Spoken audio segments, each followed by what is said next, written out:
Denver Wine Radio with Paul Bonaquisti and Cha-Cha Chavez. Presented by Bonaquisti Wine Company and Cha's Back in the Day Cafe. All right. That guy sounds so official. I told you. Wow. We're legit now. We're validated. Yeah, we're legit. I'm going to wear hammer pants next week. Right on. Hey, welcome everybody to Denver Wine Radio. It's a gorgeous Saturday in the Mile High City. I can't even believe it. I mean, compared to a week ago today. Well, what a difference a week makes, huh? It was a little crazy last week.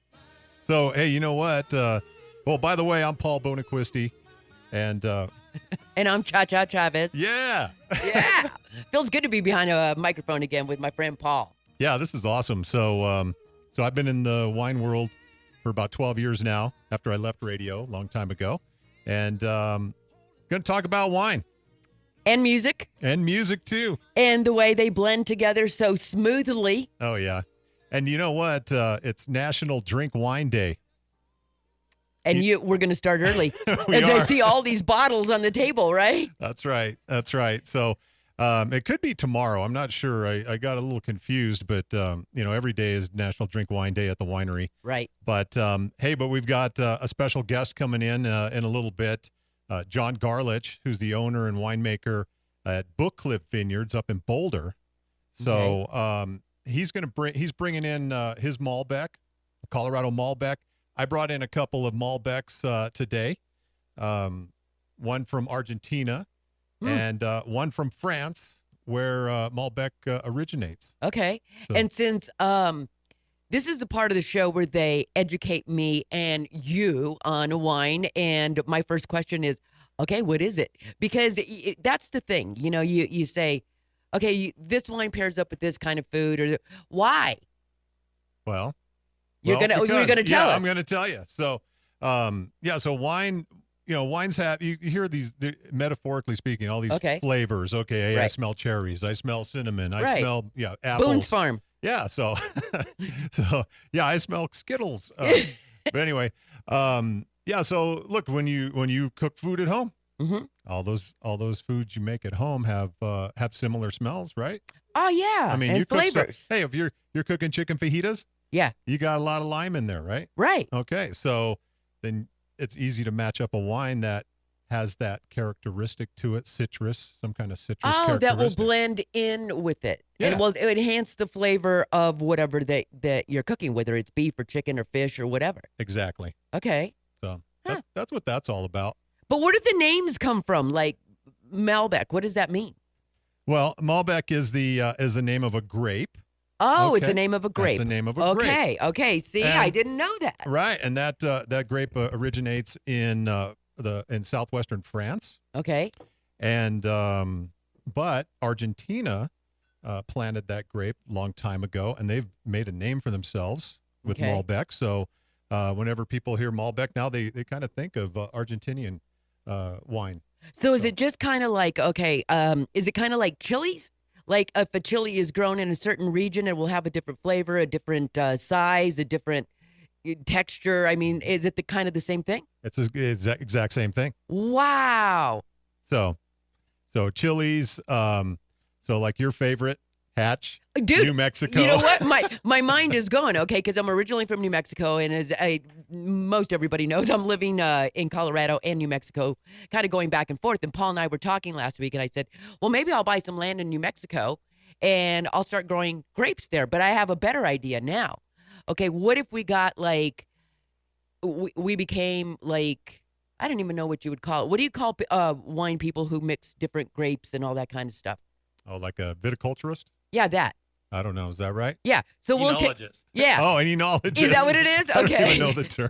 So we'll take some chili seeds and some award-winning Bonaquisti grapes, and we'll put them together, and we'll make a wine called Inchiguinis. Like you like to say, right? That's right. Well, nice little wine with just a little kick. When you're half Italian and half Mexican. There you go. You're Inchiguini. You're Inchiguini. So that's the new wine, Inchiguini. How you doing? Good. This is John from Bookcliff Vineyards. Yeah, John Garlich is in the house.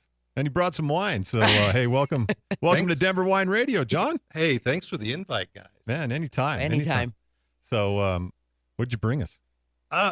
Speaking of Malbec, Yeah, I happen to bring a couple bottles. that's awesome. I didn't get to the store to get some more, but I think 4 bottles should do us. For an Should hour? do us, yeah, for an hour, yeah. Yeah, 3 of us and Jake, And Jake. behind the glass. Well, Yeah. that's 4 of us. Well, It- yeah, okay. It's Jake from State Farm. Okay. I get that so many times. But no, I think Malbec's pretty cool. You know, it's not a lot grown in Colorado yet, but it's, I think, a really good grape for Colorado. Yeah. High mountain desert, just like Argentina. Yeah. Tell us a little bit more about that. Well, yeah, I was down in Argentina a few years ago. Were you really? Yeah, no, some of our Malbec was taken down by a person who was invited down by Catena, large operation that's been kind of promoting Malbec down there. They're kind of the Mondavi of Argentina. Do lots of research and have figured out like the best growing areas and all that all around Argentina or Mendoza. Mm-hmm. And some of our wine made it down there with someone from Boulder. They tasted it at this Catena and loved it. And so it was kind of an opening for us to go down with some of our staff and check it out. Very cool. And they were very nice. They were really rolled out the red carpet. We were there for like a day, touring their vineyards, drinking some wine in the vineyards, looking at soil pits to see the profiles, and then went to their experimental winery for a bit to taste all the different things they're testing out. And then after lunch, the neat thing is we sat down with the production winemaker and had 7 different Malbecs, all different vineyards. The difference mainly being just different elevations for the different vineyards. And they kept getting better, of course, as you go through these different wines. And the is because it's going up in elevation. What Each does the vineyard. elevation have to do with it? God only knows. Wow. No, That's it, interesting. no, you know, sorry, there's is lots it- of theories. Is but it lack of oxygen, or the grape doesn't No. grow as long, or I think we could rule out the lack of oxygen. No, I think it's more intense sun, and Okay. then cooler. Things like in the higher elevation cool off quicker at night. Yeah, they do. Yeah, so it gets really cool at Yeah, night. in the high Yet- desert. I yeah. mean, that fools a lot of people because they go, God, I didn't think it got cold in the desert, but yeah, at night it. Yeah, so Yeah. I think that's a big part. And then the elevation, you get more of the UV light. Okay. At the higher elevations. So Interesting. it affects the skins, which is where all your color and flavor is. So I think that is something that plays into it. But yeah, basically their best vineyards were about the same elevation as what we have in Colorado. Wow, Around, interesting. Palisade. Yeah. Yeah, right around. Which would be the same around like New Mexico, yeah, so certain it's- areas of New Mexico. Yeah, Palisade, it's about 4,800 feet. Yeah. Okay. Yeah. so- Yeah. Huh. Well, all I'm right. thinking grapes. I'm thinking planting grapes. Well, we're going to crack some of these open here. All right. And then when we come back, we'll tell you, we're going to compare Colorado to Cahors in France and also Argentinian Malbec. And I got a feeling we're going to crush them like a jelly bean. Crush them like a grape. No doubt about it. All right, you're listening to Denver Wine Radio on Mile High Sports.